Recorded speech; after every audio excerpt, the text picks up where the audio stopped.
Imagine getting a hospital bill for $195,000. It's overwhelming, debilitating, really, especially coming right after a family tragedy. But what if a simple AI chatbot, something you could just type into, could help you cut that crushing expense down? All the way down to just $33,000. That's not some future tech. It's financial justice happening now, powered by AI like Claude. And it really changes how we think about consumer protection. Welcome to this deep dive. We take complex tech sources, all the latest intelligence, and turn it into clear, actionable insights just for you. Today, we're going to unpack three really critical threads. First up, that incredible story using AI to fight back against massive medical billing issues. Fraud, really. Then we need to look beyond the hype. Everyone talks LLMs, but we'll define the 8 essential AI model types you actually need to understand for 2025. And finally, the money behind it all. The staggering financial reality of the AI boom. The company that just blew past $5 trillion in value. Okay, let's unpack this. So this story, it came from a user on Threads, and it's just a perfect example of AI as a counterweapon against confusing systems. After a family member tragically passed away only 4 hours in the hospital, and crucially, their insurance had lapsed, the bill came $195,000. Wow. Almost $200,000 for just 4 hours. That figure. Huh. It's only possible because, frankly, hospitals often bank on complexity. They overwhelm patients. But the user took a critical first step. They insisted the hospital provide itemized CPT codes. That was key. Right. And just so everyone's clear, CPT codes, current procedural terminology codes, they're these standardized 5-digit medical codes. They describe every single procedure, service, even devices used. And that's often where the sneaky duplication and potential fraud hides, in those details. Exactly. So the user fed those codes into an AI, Claude in this case. And the AI acted like a super specialized auditor. Immediately, it started flagging specific violations, loads of them. The biggest one, billing for a master procedure, the main thing they did, and then separately billing again for all the smaller things included within it. That duplication alone, it accounted for over $100,000 of, BS charges. That's just a fundamental violation, right, of standard medical coding, a huge Medicare no-no. Even if Medicare wasn't directly involved here, it sets the standard. Totally. And Claude didn't stop there. It spotted charges for services labeled inpatient only. But the patient was never formally admitted. They were only in the ER for 4 hours. And another big systemic error it found, charging for both ventilator use and critical care on the same day. Medicare explicitly says you can't do that. And it wasn't just the procedures. The markup on basic supplies was, staggering. Claude found the hospital charging anywhere from 500% up to 2,300% above the standard rates for things like gauze pads, IV supplies, basic stuff.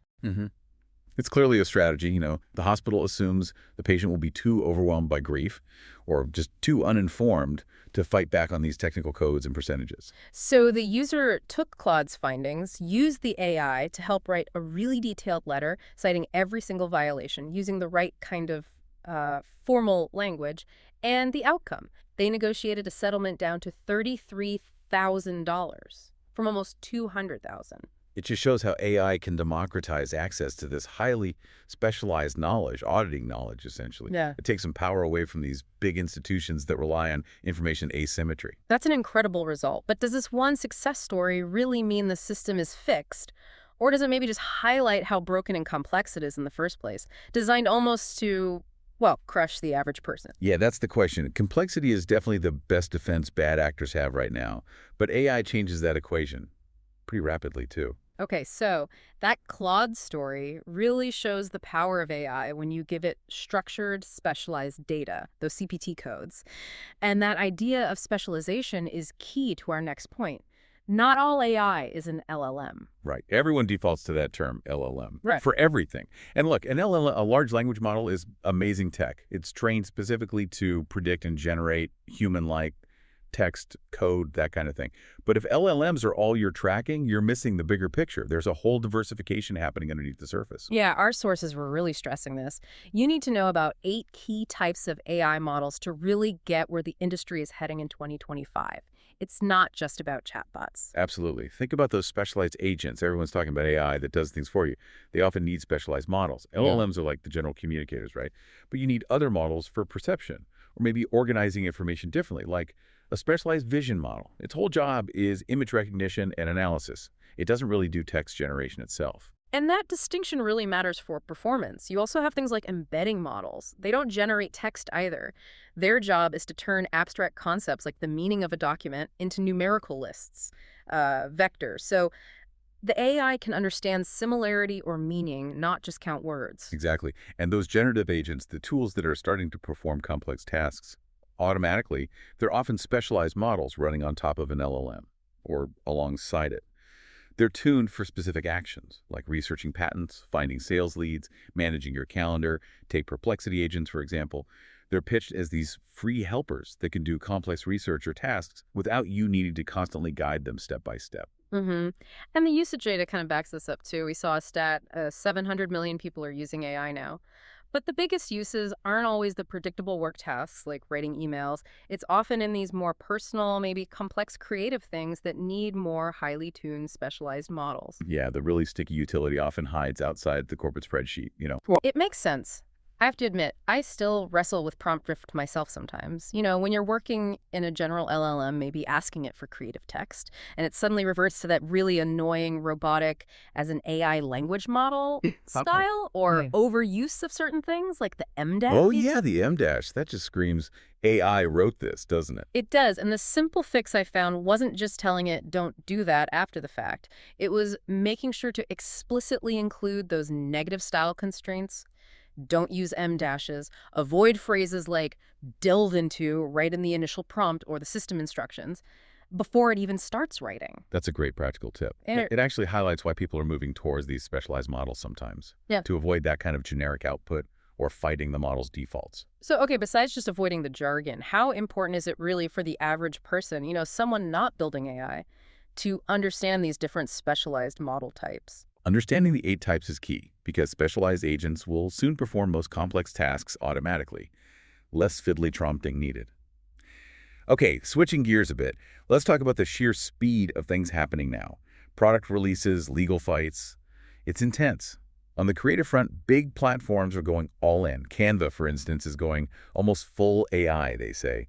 Powerful new upgrades changing how designers even think about templates. And we're seeing these hyper-specialized tools pop up constantly. Like Higgsfield AI launched something called Instadump. You give it one okay-ish photo, and it generates like 15 different professional, highly stylized shots from it in seconds. Pretty wild. Meanwhile, the battle for market access, getting the next billion users onboarded, is heating up.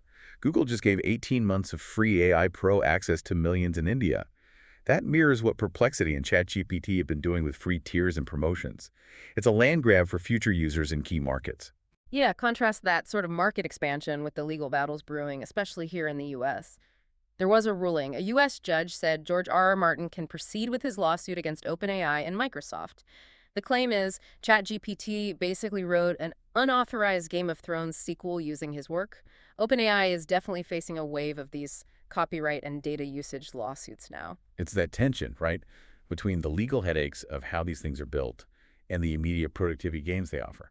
Like Perplexity just dropped Perplexity Patents. Makes patent research, which is usually a huge pain, super easy, scans blogs, papers, looking for hidden gems traditional search might miss.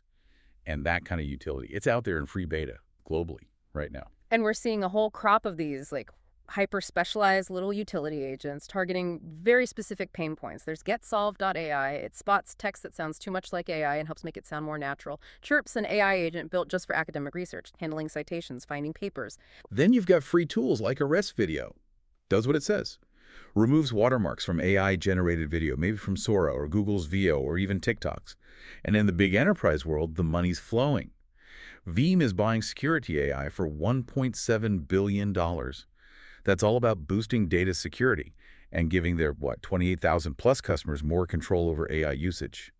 Mid-roll sponsor read placeholder provided separately. Okay, now we get to the trillion-dollar question. Literally, Nvidia. It's officially the first public company ever to be worth $5 trillion. Trillion with a T. Just pause on that number. That valuation is bigger than the entire GDP of every single country on Earth except for the US and China. That level of financial power, centralized in one hardware company, is just astonishing. And this isn't just, stock market hype detached from reality. The actual demand is ferocious. They have already locked in $500 billion, half a trillion, in actual orders for their AI chips just through next year. Whoa. I mean, just imagine trying to scale services to handle a billion queries. You need that kind of hardware foundation. That's why their lead feels so solid right now. So what's really fueling this massive valuation, it really comes down to the chips themselves, right? Their Blackwell chips are seen as the undisputed gold standard for the kind of massive parallel computing that AI training and inference requires. They've already shipped something like 6 million units, and there are 14 million more reportedly coming down the pipeline. Yeah, and this is where you see the long game. They aren't just selling chips like commodities.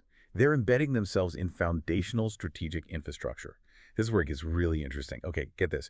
They have a $1 billion deal with Nokia. Not for phones, but for building next-gen telecom gear. We're talking 5G build-out, planning for 6G, using Nvidia tech. Wow. Okay. And then there's that huge project with Oracle, a multi-year deal to build 7 massive supercomputers, mostly for U.S. government and research use. One of those supercomputers, just one, will contain 100,000 Blackwell chips. Their hardware is literally becoming a strategic national asset. hmm And you can't ignore the political context here either because it shapes their potential market. Remember, they used to dominate in China, like 95% market share for AI chips. Then the U.S. export bans hit, and that dropped pretty much to zero. Huge revenue hit. But now there's been recent talk, high-level meetings, maybe a political reopening of that door. If that happens, it could unlock another massive wave of demand and revenue for them. Yeah, even getting hints of political favor, like Trump calling the Blackwell chip super duper, it all feeds the narrative. And the scale of their dominance becomes really clear when you compare them. Their current $5 trillion value. It exceeds the combined market value of Intel, AMD, Qualcomm, Broadcom, ARM, ASML, and TSMC, all of them put together. That single comparison just shows you where the critical bottleneck and therefore the profit center of this whole AI revolution sits right now. It's the hardware. So does that create a problem? Does having such intense financial and technological centralization around basically one hardware provider, does that create a critical point of failure for the entire AI industry? Yes, definitely. Reliance on one chip standard absolutely risks vendor lock-in, future bottlenecks, price hikes. But their ecosystem, the software, the tools built around their chips, it's currently unmatched. Makes it a really hard risk for companies to avoid right now. So let's recap the big idea from today. We saw AI moving beyond just being a tool for, office productivity. It's becoming a tool for justice in a way, taking care of these really complex, confusing systems that are often designed, frankly, to extract money from ordinary people. At the same time, the underlying capability of AI is diversifying like crazy. We talked about the 8 model types. It's way beyond just LLMs now. But the foundational infrastructure that runs all this amazing stuff, the hardware, is doing the opposite. Yeah. Centralizing incredibly around Nvidia. And that's creating these huge strategic dependencies, even at a national level. So, what does this all mean for you? Well, think about it. If a powerful AI like Claude, fed the right data, can successfully challenge a nearly $200,000 hospital bill, what overly complex system, what bureaucracy, what confusing contract in your own life is just waiting for a simple, well-phrased, data-rich prompt? The knowledge, the tools to fight back against that complexity, they're becoming accessible like never before. The application, though, that's up to you. Thank you for diving deep with us today. We really hope you feel thoroughly well informed.